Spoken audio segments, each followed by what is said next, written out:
નમસ્કાર, આપ જોઈ રહ્યા છો નવસર્જન ન્યૂઝ. મોરબી મહાનગરપાલિકા દ્વારા ચોમાસા પૂર્વે પ્રી મોન્સૂન એક્શન પ્લાનની ઉચ્ચસ્તરીય બેઠકનું આયોજન કરવામાં આવ્યું. આ બેઠક મેયર ઉત્તમભાઈ સુરાણીના અધ્યક્ષસ્થાને યોજવામાં આવી હતી.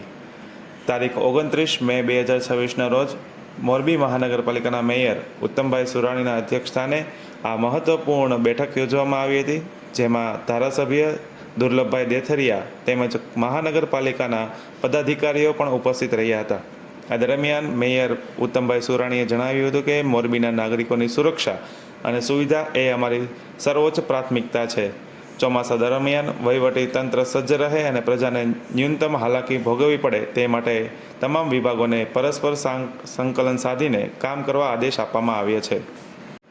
અત્રે એ નોંધનીય છે કે ગુજરાતમાં મહાનગરપાલિકાઓમાં મેયર સહિત પદાધિકારીઓની વરણી કરવામાં આવી હતી, ત્યારે ઉત્તમભાઈ સુરાણી સૌથી યુવા મેયર તરીકે જાહેર થયા હતા. આ કામગીરી દ્વારા મોરબી શહેરમાં તેમની પ્રશંસા કરવામાં આવી રહી છે. આવી જ અવનવી માહિતી અને સમાચાર મેળવવા માટે વિડીયોને લાઇક કરો, કોમેન્ટ કરો, ચેનલને સબસ્ક્રાઇબ કરો. Thank you for watching.